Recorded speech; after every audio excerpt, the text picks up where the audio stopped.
Great. So with that said, let's begin. Simon, pleasure meeting you in person last week. Finally, really glad that you made the time to have this webinar with us. And yeah, maybe as we talked a little bit about Traxys, but maybe less about LEMA, why don't you give just a little brief introduction to this new project that you have that Cleanwatts is one of the founding members of, and maybe we can start that way. So could you tell us a little about LEMA and essentially like why did you want to create it, and we can start from there. Good, thank you for that, and welcome everybody. I'm going to start with some context, so bear with me for a second. So the context for what we're doing is decarbonising energy. And there are at least two big parts of that. One is decarbonising supply, the other is decarbonising demand. Now, we're making pretty good progress with decarbonising supply, which in itself is not really that surprising because there are big businesses established there with strong balance sheets. There's a business model in place, the regulations are in place. So actually, it's a relatively simple activity to transfer from fossil fuel to renewable energy and build some additional infrastructure to do that. So we're making good progress. But it's not enough because we also have to decarbonize demand, and particularly the fossil fuel aspects of demand. That is a very different problem, primarily because it's the consumer problem. It's the consumers who will have to adopt the technologies, pay for them, operate them, etc.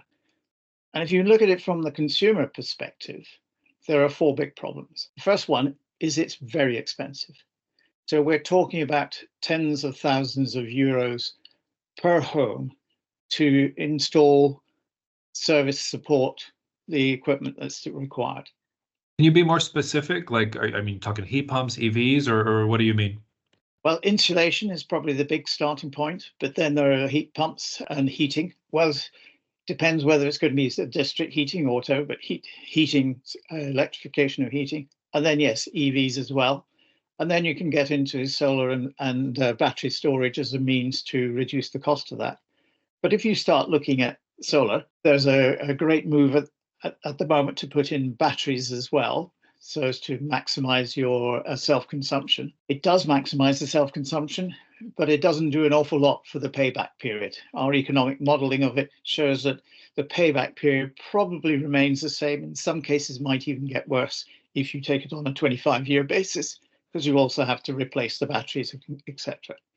So there are big cost problems. The second one is complexity. Everybody has technology to do this, and few of those technologies are integrated with each other.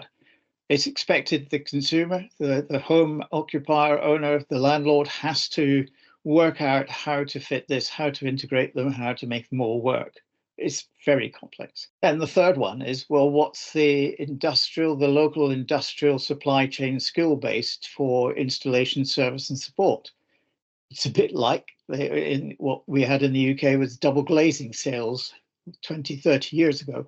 It's run by cowboys. They are companies which are mostly small companies, and they don't necessarily last more than 5 or 6 years.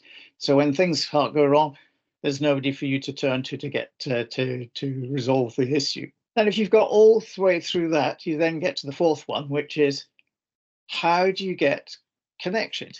Do you get permission from your local network operator to connect? And in increasing number of cases, that connection is conditional, and they have the ability to turn it off, stop you using it at peak times. So it's all a big challenge for the consumer. So it's not really surprising that decarbonising demand, which I believe is at least 50% of the problem of net zero, is not going anywhere. Which brings me to the context to why we set up Traxys and why we set up the Local Energy Markets Alliance. And that is because the technology is largely in place. It's been demonstrated in smart local energy systems many times over in many different countries. What has not been done is the business model that makes that work, that makes it a commercially viable proposition, which therefore means that they start being built and repeated and scaled up. So that's what Traxys is looking at, is how to address that through business integration. And what we very quickly realized is that to work with multiple companies and organizations, we needed to have an alliance rather than just be doing it ourselves. So that's why, along with GEMSO, we set up the Local Energy Market Alliance. By local, we mean behind the substation. So this is district self-balancing in that.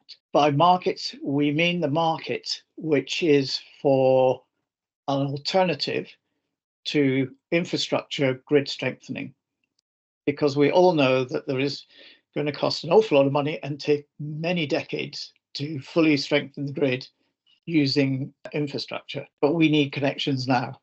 And flexibility behind the substation is able to do that.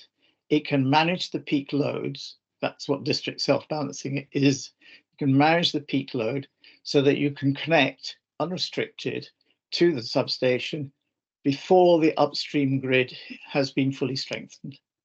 That's the market we're trying to develop. Okay, maybe a question I have about this. I'm trying to figure it out for myself. In a situation, let's use the UK as the best example. If you have, let's say you have moved forward to some level of dispatchability. Maybe you're getting just something simple like battery with some solar panels. If you're able to get a market for that, does peer-to-peer, does actually sort of sharing within a substation level, does that actually benefit the system, or is dispatchability enough? What do you think about that? So it's a combination of generation, storage, and demand management. And grid and sharing is absolutely fundamental to it. However, I think what we can see at the moment is, whilst there are restrictions in a number of countries around peer-to-peer and energy sharing, there are also a number of ways that you can do that. So, for example, you can share between commercial premises. So one of the things we're looking at is having a shared energy hub in the center of an estate, that the excess solar is exported to that hub, and that hub then uses that energy to supply the commercial heat pumps, if they have those fitted in a district heating system, to provide low-cost EV charging, and also to supply commercial premises behind the same substation. And you are able to do that. And therefore you can get what we call, well, everybody knows as a minimum viable proposition.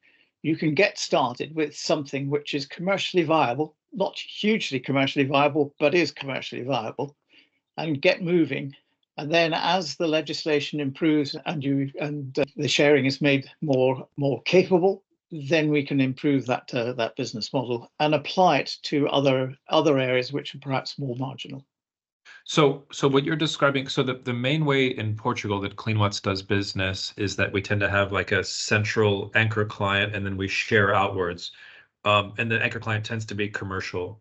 So what you're describing is not exactly, but kind of the opposite of that, where you'd have households with panels kind of sharing inwards to the commercial center, which would have, like you said, I don't know, a large heat pump, more EV hub, something like this. That's what you're describing as the ideal scenario for the UK? It's a bit of both. I really like your model about your anchor clients, and having something like a school, for example, in a new commercial development with a lot of solar on there is all part of that. Now, how that is shared is the challenge in the UK, because we don't have energy sharing peer-to-peer legislation at the moment. We're not allowed to do renewable energy communities. So we have to find a workaround to that. But equally so in those countries which do, then you have a different business model for that. But the fundamental to this is about stacking revenues, and that you are able to add value with the various different technologies that you use. And so one of the key things that we've put in place, or are putting in place, is what we call a dynamic load averaging contract. So I talked about how this is about an alternative to grid strengthening for the DSOs. So what we are negotiating with one DSO in particular at the moment is this dynamic load averaging contract, whereby they will pay on an annualized basis a lump sum for the service that says we will maintain this substation within the parameters that you give us. That is a huge chunk of money relatively, which goes a long way to providing the infrastructure that is needed to build it. And that's where a lot of this value is coming from. Now, that's a new contract. It's a new service. It's not flexibility trading as such. It's different to that. And so sorry, what's the mechanism if it's not flexibility? Please help me understand. I'm not clear, because I mean, dynamic load averaging, I would imagine there has to be some kind of load balancing, or am I missing? It's load balancing, but it's done by the system, the local system, the smart local energy system, rather than by the network operator themselves. And therefore, this is not going out and saying in 3 months' time, we're going to have a peak load here. What can you do there? And we'll call on it when we require it, and we'll only pay for it when that happens, because that is not the revenue stream which investors in the assets are looking for. So this is saying, right, this is a fixed service that we will operate this substation on your behalf to maintain it within the parameters you give us. And in return for that, you give us this lump sum. So what's the money changing hands? It's from the DSO to the substation operator, or? It's from the DSO to the local operating company. So if you think of, I need to, from a DSO's point of view, I need to strengthen this substation in order to connect LCTs to it. I therefore have to go out and contract for somebody to do the infrastructure which is required to do that. Instead, they could also open it up to competition and say, could somebody offering flexibility provide the same service, but in a different way? And that's what we're looking at. Gotcha. So maybe in more detail, how, like, is there a specific mechanism that flexibility would be compensated? Is it like, I don't know, peak load shaving, or just? No, that's what I'm trying to explain here, is saying that in the same way as if you were to contract with an infrastructure organization and you would pay them, X million pounds to do that job. In this case, they will pay us X million euros to provide the result that they're looking for. Gotcha. Okay. And that in theory could go to a kind of like individual household level as well. It could be at least compensated partially from the consumers, by shifting their demand. Yes. So we're working with the low-hanging fruit at the moment, but actually it's the biggest problem, and that is new build estates. So they can't get started because they won't be able to connect to the grid. So this would enable them to get started and get built and connect to the grid. And therefore that money that is paid by the DNO is paid to the developer of that estate. How they use that money is up to them, but they need to put in place the infrastructure which will enable the dynamic load averaging service to be provided. Okay, so this is interesting for us because I think I agree with you in particular. Cleanwatts has this big project coming through. It's been publicly announced in Sweden, where basically we're putting together a kind of, community balancing project. Also, Sweden doesn't have officially peer-to-peer, but point being is that it is much easier to kind of have a, I don't know, bespoke, like new development with potentially new smart devices and all of these things that you can control than it is going back, I don't know, finding an old houses, retrofitting them, because it can be very expensive. And, it's also this challenge of like, you have even really advanced people on a block, maybe they all have different batteries or different systems, state of the art, but just from different manufacturers. And all of a sudden it's really challenging to kind of control everything. But if you have just a set a kit for everybody, then it's relatively, simple from a technology perspective. Relatively.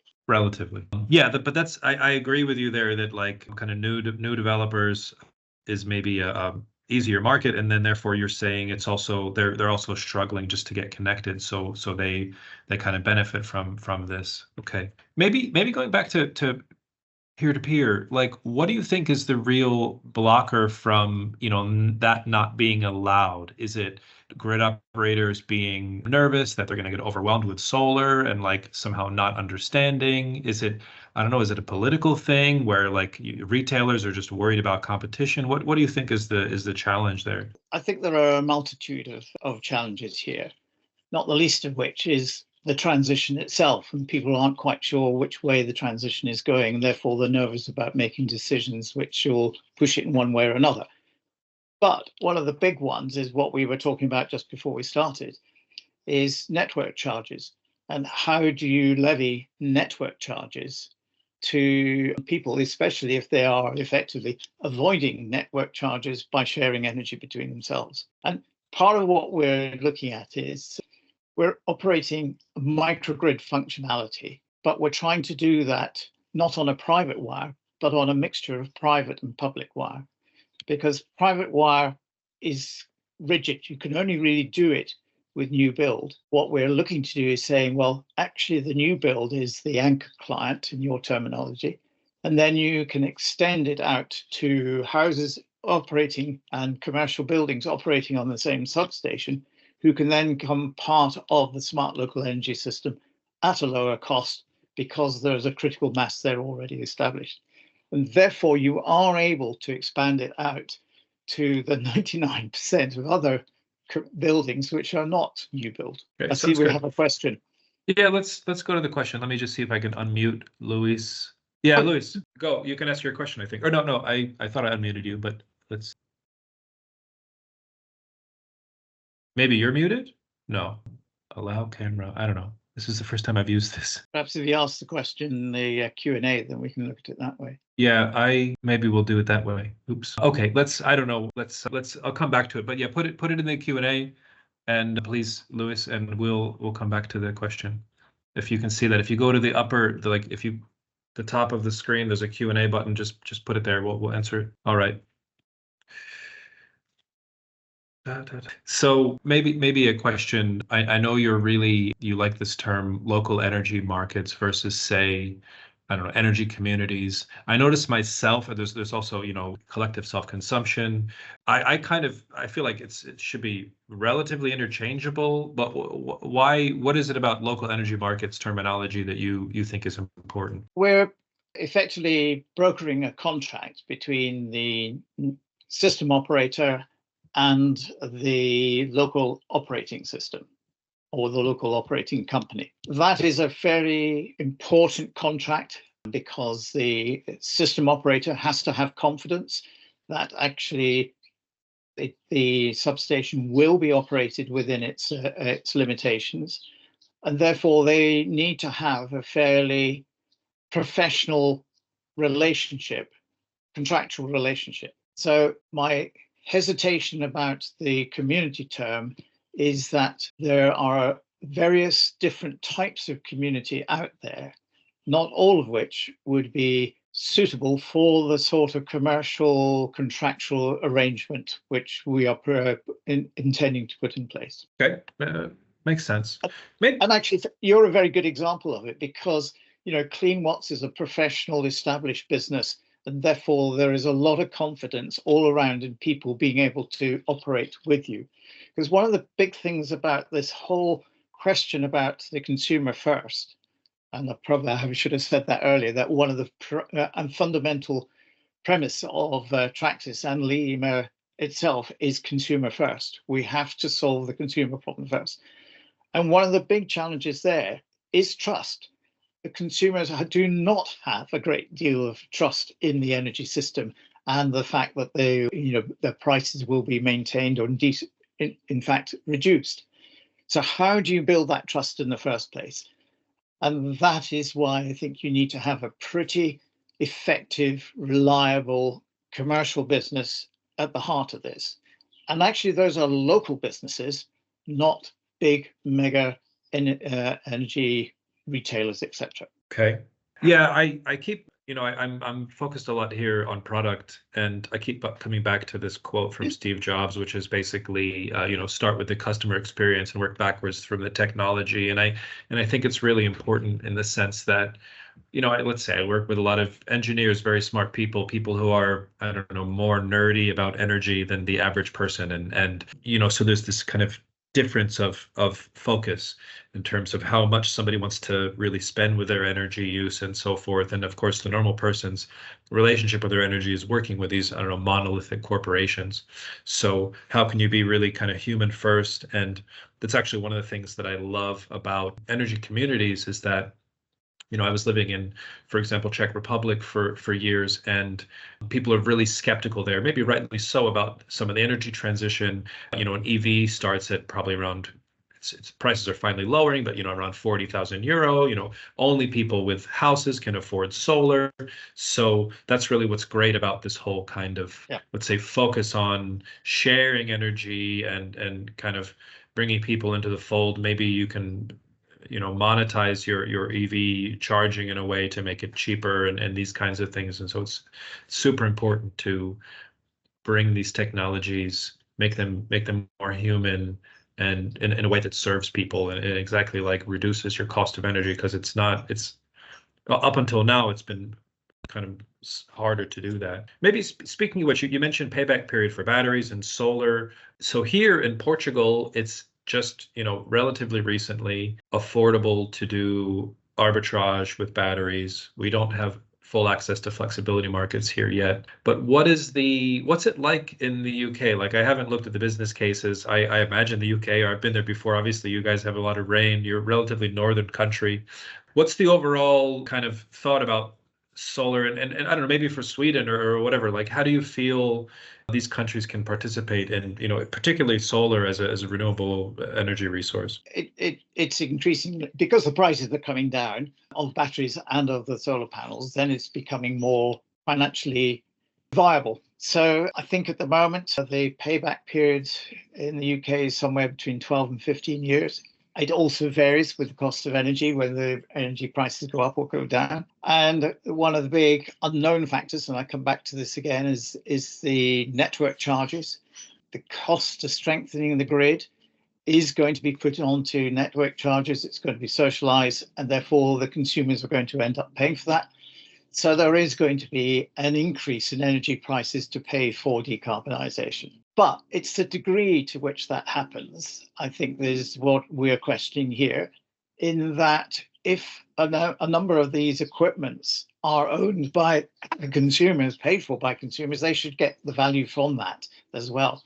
So I talked about consumer first. I think the three things we're targeting here is, first of all, it must be financially attractive to the consumer. Otherwise, they won't invest. And that means we're trying to reverse the trend in energy prices so that they start to fall rather than increase. The second thing is it's got to be simple. It's a bit like you go and buy an EV, an electric vehicle now. It's actually relatively simple to buy it and to drive it and all the rest of it. It's bloody difficult to do that with a house, but it should be very similar. And then the third one is peace of mind. And peace of mind covers a whole host of things, from energy security to the prices to what happens if it fails, who's going to support it. So those are the things that we need to look at and try to address. Maybe another question about consumers, because I think to a certain extent, if we're putting their devices on energy markets and controlling things to sort of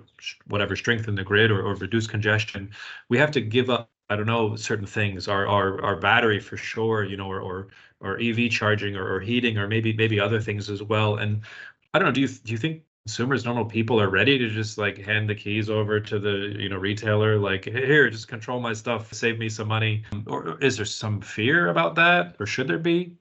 Yes, it's a complex area to look at, so there is an element of that around.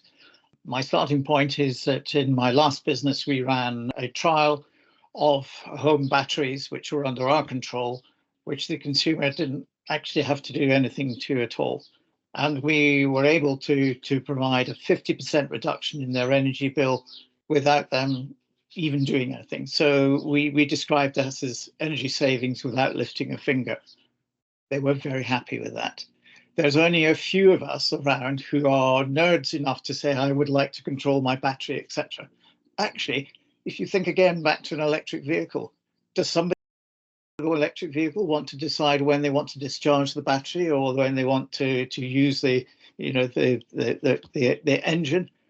Only if you're a Grand Prix driver trying to do it do you want to do that. So most people drive their EV, couldn't care less how this is all being managed in the background. And indeed, that should happen to a house. It only worries them if it impacts their living standards. And the diversity that you will get with 200, 300, 500 buildings means that you are able to ensure that the flexibility and the diversity that is in the system means that people don't really notice what's happening. Okay. We talked a little bit before about dynamic load averaging, trying to reduce congestion. Are there other ways that you think we can, because I mean, the title of this webinar was like how we can move from, pilot projects, which Cleanwatts has, we have a lot of experience in pilot projects, many of them. And there's certain things we've obviously commercialized, but there's certain things that we're still, bigger and bigger pilots, but it still looks this way, that it's pilot after another. So is maybe part of the answer just having bigger pilots until they're so big that they are commercially viable? And what are the other kind of mechanisms you think besides purely, grid, this kind of mechanism you mentioned for saving grid congestion charges? Okay, so the reason they're not viable, we maintain, is because they're not commercially viable. Therefore, you can't raise the money to do it, whether that's from the consumers themselves or the lending facilities, etc. So you have to address the finance. You have to make them commercially viable, financially viable. So we're doing that through a number of ways. And the purpose of LEMA is a number of projects which will tackle various different market barriers. The first market barrier there is that cost, getting the value from the networks for what it is that we're providing to them. That makes a huge contribution at the outset. That contribution will go towards the startup costs of doing these things, because once you have many smart local energy systems established in there, the initial startup costs will reduce and the cost of doing new ones reduces. So the dynamic load averaging contract is an interim way of getting value to cover those startup costs. Another area is looking at lending costs, green mortgages. So innovation is expensive.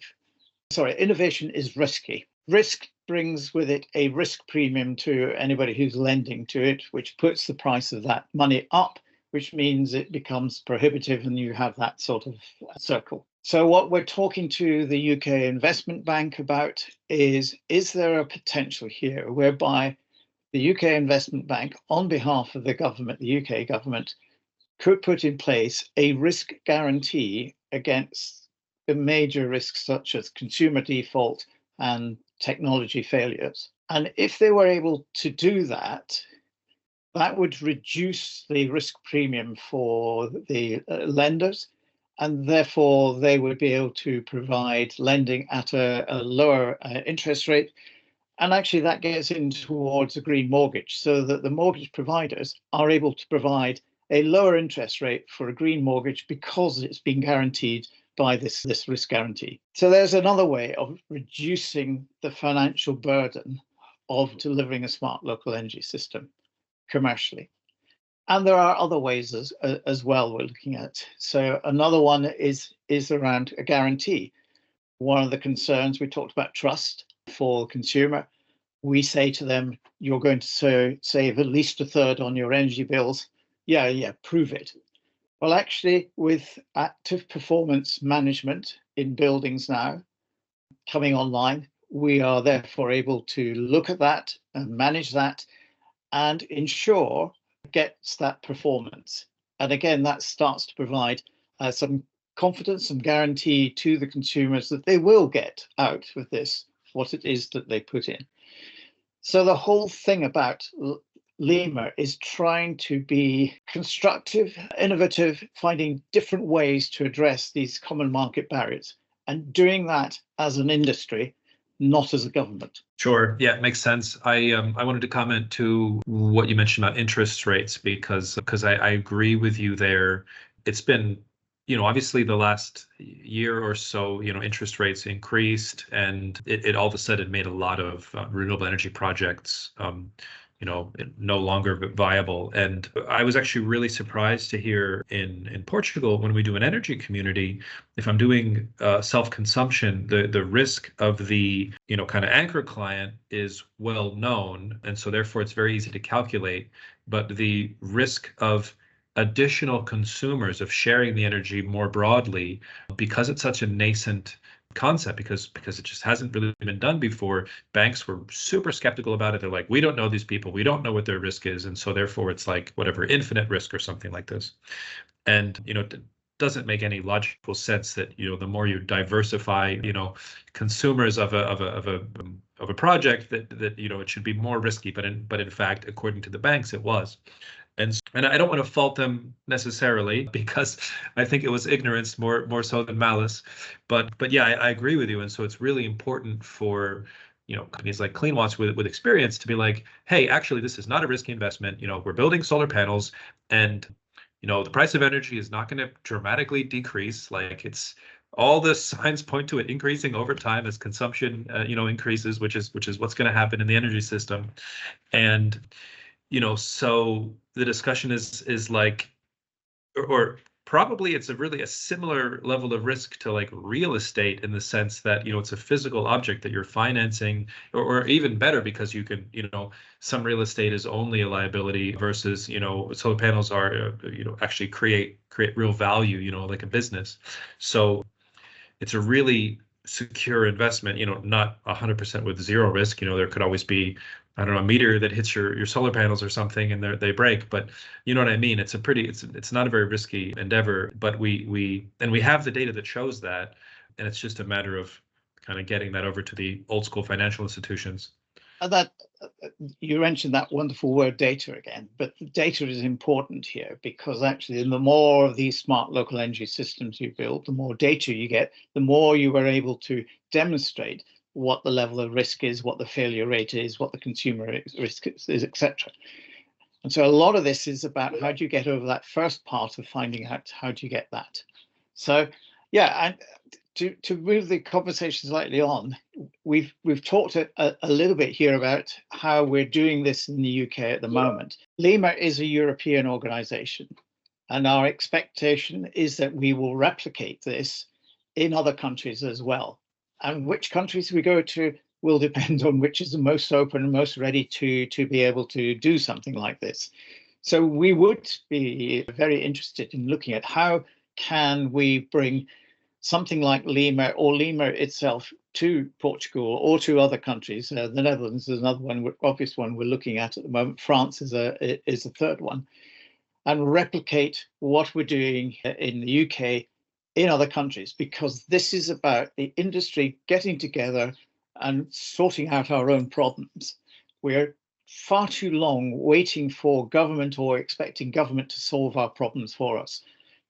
When push comes to shove, when you get a war or something like that, actually people get out and they sort things out themselves and they get on and do it. And that's what I'm trying to do here. Cool. Yeah. Thank you very much. I think with that, we are kind of wrapping up, in the sense that maybe we can open up the floor to more questions. I did notice Michael put something in the Q&A. Oh, sorry, it's in the chat. Okay, no problem.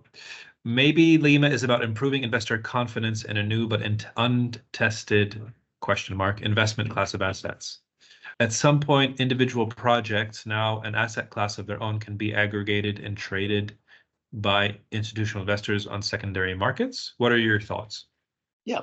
So one of the things we're looking at is how can we use the meter providers model, where smart meters have been funded and provided by meter asset providers. And so you have this asset class, which is around meters. And when we start to talk to people around that and say, well, can you have multiple meters?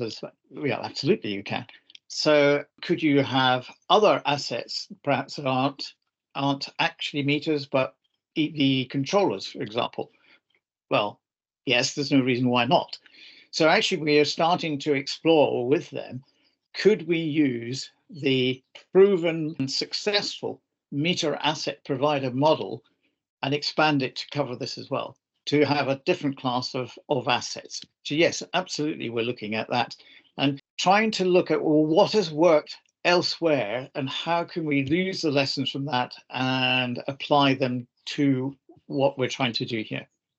Can you give some examples? Well, the example, so the challenge, well, certainly in the UK, the challenge with smart meters was that the smart meters were being put in place by the energy retailers, not the system operators. And therefore, that asset, if the consumer changed their retailer, which they do with monotonous regularity, then who owns that asset and how do you manage that asset? So what they put in place was a infrastructure whereby they have meter asset providers who own the assets, install them, maintain them, etc. And then they charge the retailer a fee for renting that asset from them for the period of time that they're looking after that customer. And so when the consumer changes to a different retailer, all that happens is that that leasing cost is passed from one retailer to another retailer. And that is a structure which has been set up. And in fact, Macquarie's was the first one to do it. And Macquarie's have made a huge amount of money out of it. And there are many others which have followed the same route. Yeah, I was going to say, it sounds like good business if you can get it. All right. Therefore, we're looking at who owns these assets, how do you release those assets, etc. And how do you replicate this model, which has worked successfully for meters, in a different way? Okay. What do you think about, like, I don't know, the future of, let's say, assets, costs? Like, we're seeing dropping prices of EVs, dropping prices of batteries. My assumption and hope as well is that more flexibility markets will open, and therefore it'll be able to, for consumers to be able to, somehow monetize, trading, ancillary services, participation of these types of assets. Where do you think that's going? When, like, do you agree that that's going to be the case? And maybe the UK is a good example. And like, do you have a guess as to, like, when I'm going to be able to buy a car in the UK and, like, really, all of a sudden it's significantly cheaper. I'm even, getting an income from charging it versus not, like, which happens in Texas now. We're moving that way. I think the starting point of a lot of these things is what the regulations allow. And there's elections going on shortly in the UK, so that means everything stops from this until a new government comes in. So there's all those sort of things around it. But equally so, I think we can look at novel ways of doing this, or different ways of doing it. So why not, if you are becoming a member of this smart local energy system and you are effectively leasing the equipment, because this is an asset management basis that we're working on, so you're leasing the equipment, why don't we throw in the EV as part of that leasing activity? And therefore, you can start to cover the cost of the lease from the revenues which you get from sharing your energy and your storage, etc. Another thing we're looking at and considering, and it may be 5 or 6 years down the line, but will we go the same way that mobile phones have gone? And instead of buying a number of minutes and monitoring the minutes that you're using, you buy a contract with a fair usage policy on it. Can we not do that with energy and say, it's a fixed price for your house, and actually we take the risk, the operating company takes the risk, because we will manage your demand and your storage, etc., and the generation, and we take the risk on that. So I think there are a number of ways where these things will move. And once they start, then they will start to accelerate. But I think we are talking 5-10 years away, at least 10 years probably. Yeah. I was going to say, like Texas as well, I believe there's a contract for EV charging, which is basically, charge at night or these given hours and charge whatever you want. And that's the contract. As you said, kind of unlimited minutes, just as long as it's within these hours, which I probably would benefit the telecoms as well. If we can only talk, outside of the evening or something. I Well, think that's so we're talking to in one of the things in the UK, which is new for us, but probably fairly standard elsewhere, is what we call buy to rent, build to rent. So property developers are building houses not to sell them, but to rent them. And therefore they are looking more and more now as what can they bundle up in that rental package and provide. And so broadband access as part of the package as well is all part of within that. So I think we're moving in the right direction in that way, but it's going to take time to achieve that. I have an EV, I have an all electric house. My EV, I charge at 7p a kilowatt hour, and the operator over retailer manage it for me. So I keep the car plugged in and they charge it when they wish to charge it and keep it pretty well topped up. I've been running that for 3 months now, never had a problem. It actually works really well. So I'm a car guy. I used to work for Skoda. So what kind of car is it? I'm curious. It's a Tesla. Okay, very nice. Cool. I've had the Tesla for 7 years. I've done 80,000 miles in it. It's been to the north of Scotland, the south of France, been all over on it. Never once had range anxiety. And the reason for that is because Tesla have their supercharging network, which is thoroughly reliable and effective. They build a system, not just a car. And that's kind of a message for what I'm trying to do here with Smart Local Energy Systems. We're building a system for the house, not just a bit of technology, not just a heat pump, a solar panel, a battery, etc. You have to put them together and operate them as a system to get the consumer on board. Sure.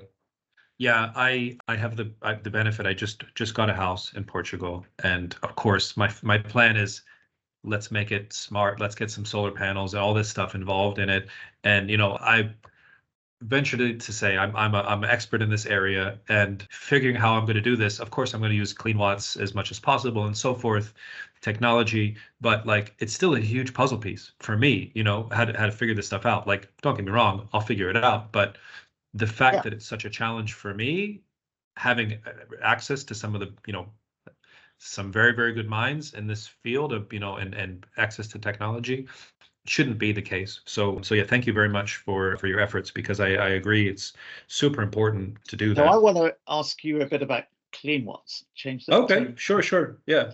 So, and talking to Louisa in the past, I think your ambition is to go into battery storage in some ways.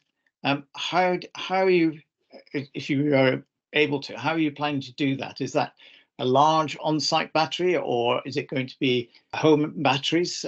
Is it going to be EV batteries, or how are you? What's your model on that? Yeah, sure. It's pretty straightforward. So our primary business model is kind of as a solar developer for the anchor clients, especially in terms of Portugal and Spain and Italy, in markets where we actually build, and we don't just offer our SaaS products. But the idea there is we have a kind of a larger system that we're building. So easily 500 kilowatt peak, could be a little bit less, but this is maybe an average range, so a bigger system.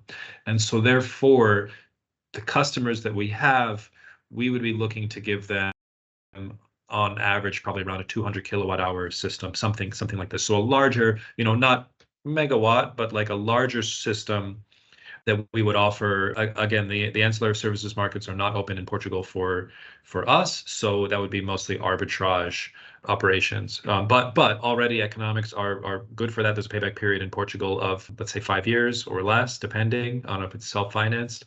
And yeah, that's the plan. And then, in addition, of course, we work with partners. There are members who we want to convert to, prosumers, and we integrate with home storage batteries and so forth. But it's not a big part of our, like, let's call it sales strategy yet. It's more of something we integrate with. I find that interesting, because one of the things we've been doing in our economic modeling is going further down into the detail around paybacks and looking at lifestyles.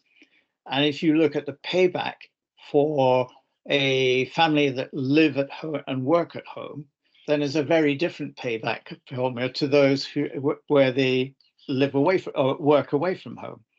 And actually, in some cases, you can show that people who work away from home and are only left home during the day at weekends, and even then they may be out visiting in sports, they may never get a payback without some form of battery storage, which enables them to make use of their self-consumption. And so I think it's really quite interesting to look a little bit deeper into this and start to look at what flexibility can in-home storage provide you. Absolutely. We have up to this point primarily been a PV and energy community developer and software developer.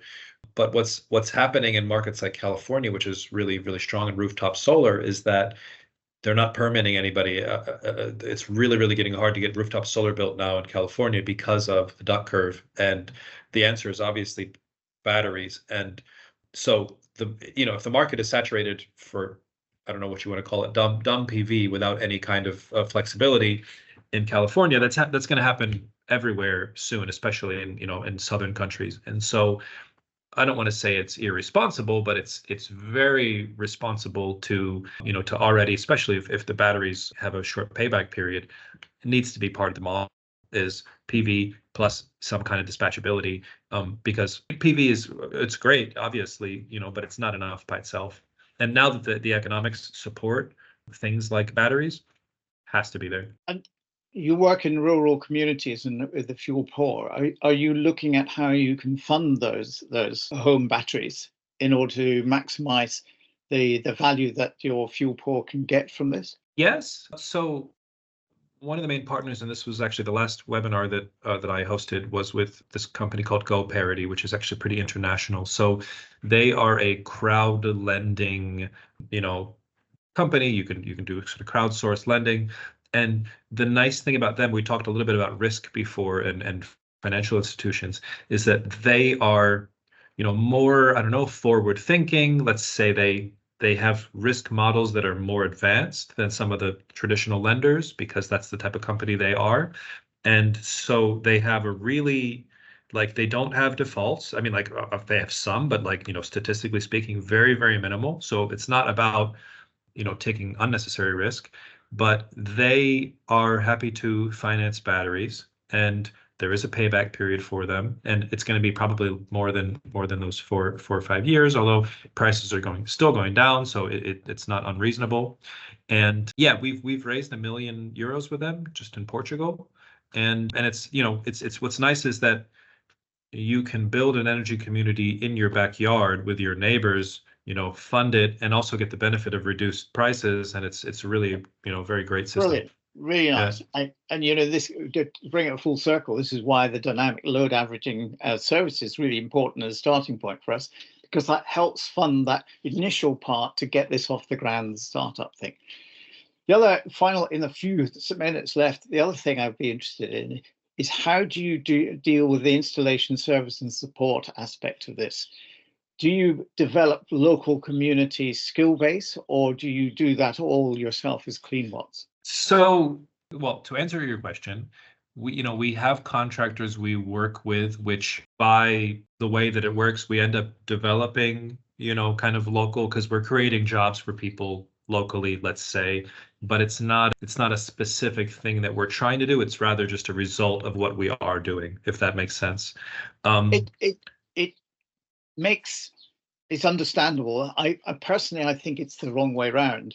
I go back to I talk about cars all the time. One of the good things about cars is you have a local garage which has that skill base, etc., and so on.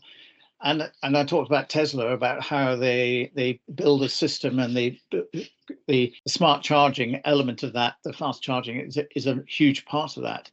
I think a huge part of what we're trying to do here is building that equivalent of the local supply chain and establishing that, because that is what is going to give employment locally, it's going to give confidence locally, and so on. And it's a big missing part of this whole thing. Anyway, on that point, I think we're about to run out of time. Sure. But yeah, just wanted to agree with you. Fully agree. It's for sure a big part of our messaging is the jobs we're creating. We do have especially focus on like kind of local community management and so forth. And yeah, exactly, creating agency for people. So it's a big part of our mission, and I would say a big focus, but it's just a matter of having the time to, develop that further in a way that really works for people. And, let's say so far we're on the right track because we for sure are creating a lot of opportunities for people and saving people a lot of money. It's the third part of what we're doing at Local Energy Markets Alliance, and we're doing that in about 3 weeks' time, is looking at place-based issues, of which this is one of the key ones. But how do we develop the employment, the skill base locally? Because it's a vital part of what is needed. Yeah, great. So, Colin, nice to see you join. It's been a while. Hope you're doing well. I think you're in Sweden, right? Thank you very much, everybody. It's really been a pleasure. Simon, especially, thank you for your time. Very, very interesting. It's a pleasure, and I hope to see you soon. And as I said at the beginning of the call, everybody, what I'll do is I have to edit the beginning of this out because there was some, let's say, less relevant discussion, and then I will post this and share this with everybody. So have a great day. And I'm happy for you to share my email. So if anybody wishes to continue the conversation or ask things about LEMA, etc., please drop me a line. We'll do that. Thank you very much. Take care. Cheers.